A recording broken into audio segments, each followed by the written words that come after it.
Hello everyone, welcome to a new video of On Sale Only. I'm taking a break today from Unity and I thought it would be useful to go over some of the really useful assets that are on sale.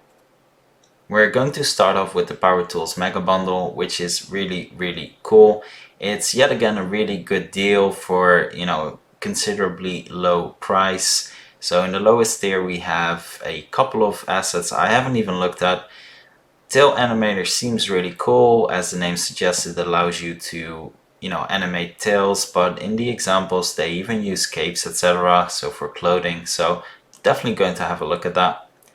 Then in the next tier we have the Vegetation Engine, and personally I've used this in so many videos, but just in a bit I'll show a quick demo of one of my newer projects that is using this combined with some of the things we find in the other tiers. We have Dynamic Bone, which is, I think, one of the most popular ones, and I'm pretty sure at this point most people will already own it. But Dynamic Bone allows you to, well, animate bones basically, so give physics to bones, which will be used for specific use cases most of the time. We have OB Rope, and OB tools basically allow for physics on different types of materials, and rope does it for rope. So really simple. There's so much more. I'm not going to go over everything in this tier because honestly I haven't looked at everything. Then we have the last tier, which includes one of the best things about this, which is the Microsplat Terrain Collection.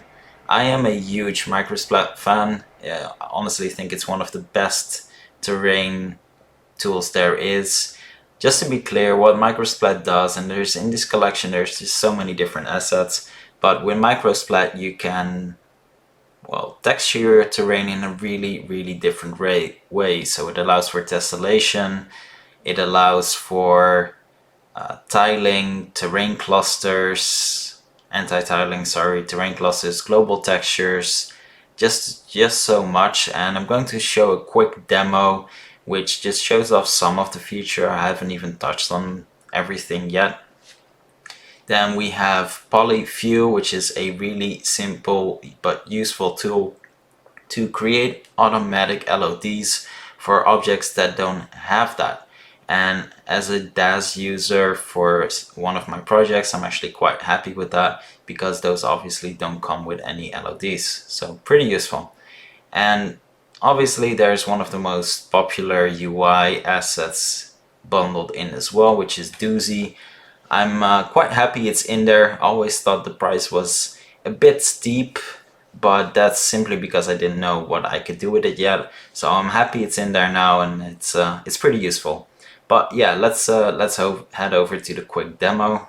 So this scene is using the Vegetation Engine for all vegetation, and it's using Microsplat for all terrain, and it's using Polyverse Skies for the sky, basically.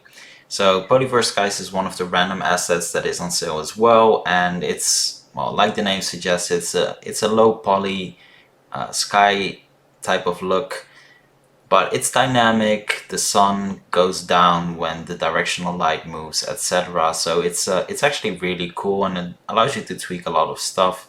This scene is pretty new. I haven't done that much in it yet, so I haven't figured out every little setting yet. So even the Vegetation Engine setup isn't completely perfect yet. I still have to tweak all of the colors for seasons and tweak some of the assets when it comes to actual coloring and shading. So as you can see, some of it shades perfectly, some of it doesn't, but yeah, I still have to set some of these things up. So, but I've used the Vegetation Engine in so many different videos and so many different contexts, so I'm pretty sure you're well familiar with it by now. But it's yeah, it's definitely one of my favorite tools. And obviously you can have it storm. There's, you can control it with game creator actions I created myself as well, which are freely available on the hub. So there's a lot you can do with this. It's really useful. Then next up we have the actual terrain asset collection from Microsplat being used.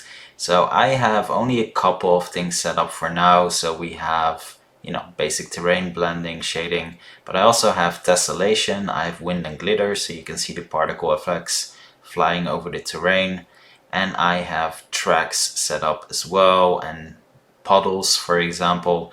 So there's so many different things. All of these can be set up per texture, so it doesn't have to be a general setting. Everything is per texture. So this ground layer, for example, has a really shallow tessellation effect, and the sand at the beach will have a lot deeper tessellation effect.